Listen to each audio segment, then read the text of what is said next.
300 కోట్లే అని చెప్పారు సార్.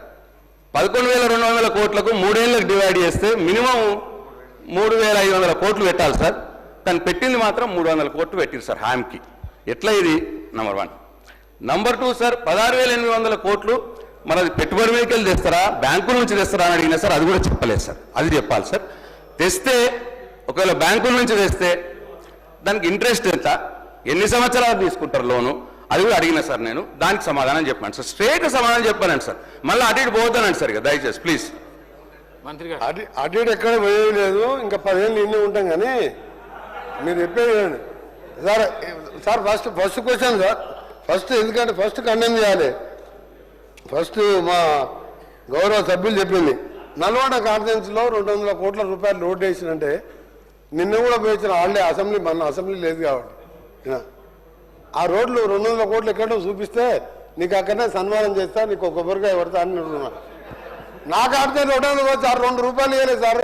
నా మీద కోపంతో హౌస్లోకి వెళ్ళి నన్ను డిస్క్వాలిఫై చేసి నువ్వు గట్టి కడితే ఇల్లు కడతలేవంటే నన్ను ఎంత కూర్చున్నా సంపత్ కుమార్ని ఇద్దరిని తీసుకుపోయి పోతే మీ హైకోర్టు సుప్రీంకోర్టులో తీసేది సార్. 1 రూపాయి ఇవ్వలే నా కాన్సెప్ట్కి. అప్పుడు కిరణ్ కుమార్ రెడ్డి ఏమన్నాడో తెలంగాణకు రూపాయి ఇవ్వనన్నట్టు కోమటిరెడ్డి వెంకరెడ్డి తెలంగాణ కొట్టాడు కాబట్టి 1 పైసా ఇవ్వాలన్నాడు. 1 పైసా 200 కోట్ల నీ వెనక పడతా బాబు. అబద్ధాలు ఆడితే కూడా దానికి లెక్క ఉండాలి, అబద్ధాలకు కూడా లెక్కలేదు. సరే అది పోనీ, అవన్నీ తర్వాత మాట. మేము క్లియర్గా చెప్తున్నాం అధ్యక్ష, 4,000 ఫేజ్లలో మొదటి సంవత్సరం 4,000 కిలోమీటర్లు తీసుకొని 40% కాంట్రాక్టర్కు మేము చెల్లిస్తూ ఫైనాన్షియల్ ఇన్స్టిట్యూషన్ ద్వారా ఓల్డ్ 9 పాత జిల్లాలతో టెండర్ ప్రాసెస్ 2వ వారంలో పిలిచి మేము మొదటి విడతగా 300 కోట్లు పెట్టినాం.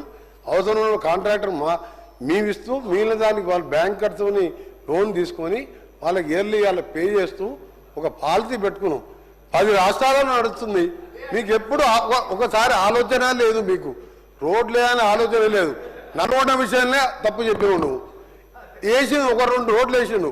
ఇవాళ పొద్దున 27 కోట్ల రూపాయలు ఆ మున్సిపల్ రోడ్లు ఎలక్షన్ అక్టోబర్లో శంకుస్థాపన చేసి సగం దోవి పెడితే ఇవాళ పొద్దున 27 కోట్ల రూపాయలు రిలీజ్ చేయించుకున్నాను. నేను పేమెంట్ ఇవ్వలే. యాదగిరి కట్టిను, యాదగిరి గుట్ట కట్టినని చెప్తారు వీళ్ళు. 340 కోట్లు డ్యూస్ ఉన్నాయి అధ్యక్ష. పొద్దున్న లేదు ఆర్ఎండ్బి డిపార్ట్మెంట్ నా దగ్గరికి వస్తారు. అన్నీ చేసినా అన్నది కానీ అంత డెప్త్ పోతే సమయం లేదు మనకు. ఇంకా 5 రోజుల సభ ఉంది, చాలా విషయాలు మాట్లాడాలి. మీరు చెప్పినట్టు అన్ని కిలోమీటర్లు పంచాయతీలతో సహా మీరు 2 సంవత్సరాల తర్వాత ఇదే సభలో అందరం ఉంటాం మనం 2028 వరకు. మీరు చూస్తారు ఏ విధంగా మేము రోడ్లు వేసినాం తెలంగాణలో. ఇప్పుడు స్టేట్లో వరస్ట్ రోడ్స్ ఎక్కడున్నాయంటే తెలంగాణలో ఆ 10 ఏళ్ల కాలంలో మీరు వేయలేదని చెప్పాను. ఇవాళ మీరు ఒకటే క్లియర్ చెప్తున్నా, ఇక్కడి నుంచి గౌరవ స్పీకర్ గారు రిక్వెస్ట్ చేస్తున్నా, మేము చేసిన ఈ 4,200 కోట్లలో ఎన్ని వర్క్స్ సిఆర్ఎఫ్ ఇంక్లూడింగ్ ఇది ఎన్ని వర్క్స్ నడుస్తున్నాయి? 15 బ్రిడ్జిలు కంప్లీట్ చేసినాం. దాదాపు 2,000 కిలోమీటర్ రోడ్ వర్క్స్ నడుస్తున్నాయి. నువ్వు బడ్జెట్ సార్ ఆయన మాట్లాడతాం నేను లేవలే సార్. వారు మాట్లాడతాం నేను లేవలే. వారు అడిగిదాన్ని సమానం చెప్తున్నా. సిఆర్ఎఫ్ విషయంలో ఒకటి చెప్పిండు సార్. సిఆర్ఎఫ్ అంటే కేంద్ర ప్రభుత్వం దగ్గర లెక్కలు ఉంటాయి కదా సార్. 2018కి వెళ్ళి ఇప్పటికీ మొన్న నేను వచ్చే వరకు ఒక్కటి రాలే. 2018కి వెళ్ళి 1 రూపాయి రాలే. అంటే వారు సార్ ఏదన్నా చెప్తే గవర్నమెంట్స్ ఉంటాయి, వాళ్ళ దగ్గర ఇన్స్టిట్యూషన్లో అకౌంట్స్ ఉంటాయి. 2018కి వెళ్ళి ఇవ్వలేదు, నేను పోయిన తర్వాత తెచ్చిండ్రు. మొన్న 1,100 కోట్లు, అది ఈ సేతు బంధు కింద 1,240 కోట్లు యాన్యువల్ ప్లాన్లో అప్రూవ్ చేయించుకున్నా. ఇవన్నీ వాస్తవాలు రికార్డ్స్లో ఉంటాయి. 2018కి వెళ్ళి సిఆర్ఎఫ్ నువ్వు తెచ్చినట్టు ఎక్కడైనా ఒక పేపర్ చూపి. మీరు ఈ విధంగా సభను తప్పుదో పట్టద్దు. మేము 4,450 కోట్ల రూపాయలు 15 బ్రిడ్జిలు కంప్లీట్ చేసినాం. ఫ్లడ్స్ వచ్చినప్పుడు ఖమ్మం జిల్లా కానీ మహబూబాబాద్ కానీ డోర్నకల్ కానీ చాలా డ్యామేజ్ అయినాయి. డ్యామేజ్ కింద కూడా రిపేర్ చేసినాం. మళ్ళీ డ్యామేజెస్కు ఎమర్జెన్సీ రిపేర్స్కు 500 కోట్లు మళ్ళీ ఇచ్చినాం. దాని టెండర్లు కూడా అయిపోయినాయి. అది కూడా రేపటికెళ్ళి వర్క్ స్టార్ట్ చేస్తున్నాం. మీ గౌరవ శాసనసభ్యులకు మాజీ ఆర్ఎంని ఇచ్చారు. అప్పుడు మీ ప్రియారిటీలు కాళేశ్వరం ఒకరే సార్ డిస్టర్బ్ చేయకూడదు సార్. వారు మాట్లాడేటప్పుడు వారు తప్పులు మాట్లాడినా ఇన్నా నేను తప్పులు మాట్లాడినా విన్నా సరే. అప్పుడు మీ ప్రియారిటీ కాళేశ్వరం, మీ ప్రియారిటీ లిఫ్ట్ ఇరిగేషన్, రోడ్ల మీద ఏం రాదు దాని మీద కాబట్టి మీరు మిషన్ మగిర చెప్పిండ్రు, అది ఎక్కడ నీళ్ళు వస్తలేవు. ఇప్పుడు ఈ ఎండాకాలం మీకే తెలుస్తుంది ఎక్కడ పైపులు లేవు. అదే సరే, నేను వేరే సబ్జెక్ట్ డిబేట్ కాదే, ప్రశాంత్ రెడ్డి గారికి నేను ఛాలెంజ్ చేస్తున్నా. ఎస్క్రూ అకౌంట్ ఓపెన్ అయింది, వారం కింద ఎస్క్రూ అకౌంట్ అయింది, లాస్ట్ మంత్ వర్క్ స్టార్ట్ అయినాయి. ఇప్పుడు స్టోర్లో చూడండి ఎంత మెటీరియల్ ఉన్నదో, 3 గైడర్స్ నిలబడించడం.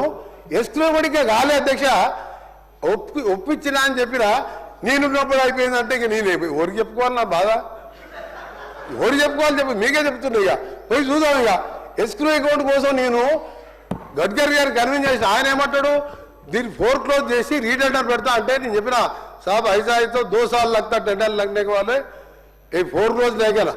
అదేవిధంగా హైదరాబాద్ విజయవాడ కూడా జిఎంఆర్ది ఫోర్క్లోజ్ చేసి నేను టెండర్ పెడతా అంటే నేను అప్పుడు చెప్పిన మీరు కంపెన్సేషన్ నుంచి క్లోజ్ చేయండి, ఆ తర్వాత ఎన్హెచ్ఏ టోల్ కలెక్ట్ చేసుకోండి, 6 లేన్ చేయాలంటే ఏంటంటే ఎమ్మెల్యే డిపిఆర్ ఇచ్చిండు. 4th మంత్లో డిపిఆర్ టెండర్ అయిపోయింది. వారి రిపోర్ట్ ఇచ్చినాక 4th మంత్లో 6 లేన్గా స్టార్ట్ చేపించారు. సార్ ఇవన్నీ చెప్పాలంటే నేను ఒక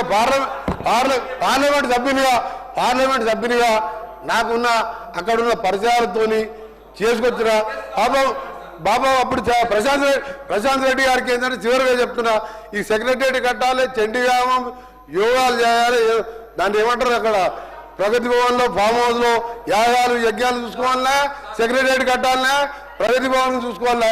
నాకేమో యాగాలు యజ్ఞాలు లేవు, రోడ్లు వేయాలి, బ్రిడ్జిలు కట్టాలి, నా పని అది, వారి పని అది. అందుకని మీరు మళ్ళా వేరే ఫామ్లో రమ్మంది సార్, అన్ని మాట్లాడదాం.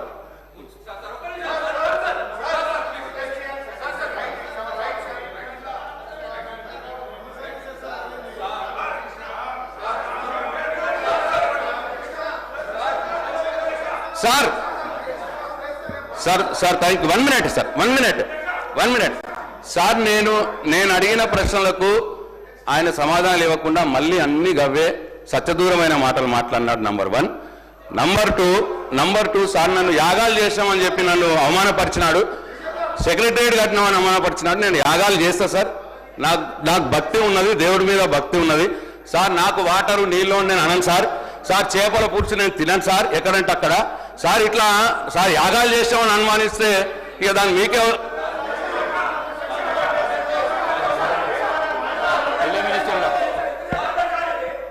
సార్. మాకు ప్రశాంత్ రెడ్డి గారు అంటే గొప్ప గౌరవం ఉంది సార్. వారు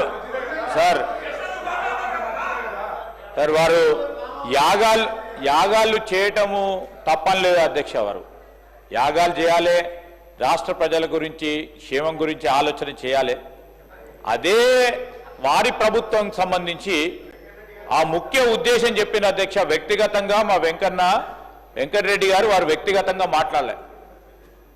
ఈరోజు స్పష్టం అది. ఈరోజు అందరూ కూడా ఇక్కడ అందరూ కూడా దేవుని నమ్మేవారు ఉన్నారు అధ్యక్ష. రోజు అందరూ కూడా పొద్దున్నే పూజ చేసి వస్తారు అధ్యక్ష. ప్రతి ఒక్కరు కూడా అందరూ కూడా దేవుడు అంటే భక్తి అందరికి కలిగి ఉంటుంది అధ్యక్ష. వారికి ఒక్కరికే కాదు, లేకుంటే అక్కడ ఉన్న వారికే కాదు. నేను ఎందుకు చెప్తా ఉన్నామంటే స్పష్టంగా దేవుడు అందరు వాడు, కానీ ప్రియారిటీ ఏ విధంగా ఇవ్వాలా అని చెప్పిండ్రు, బ్రాడ్గా చెప్పిండ్రు వెంకన్న. ఇప్పుడు వారి సమాధానానికి సంబంధించి స్పష్టంగా సమాధానం ఇచ్చిన తర్వాత కూడా ఆ విధంగా వారు సభ నుంచి పోవటం అనేది చాలా బాధాకరం, దురదృష్టకరం. ఎందుకంటే ఒకటే సంవత్సరంలో అధ్యక్ష మీరే ఆలోచన చేయండి,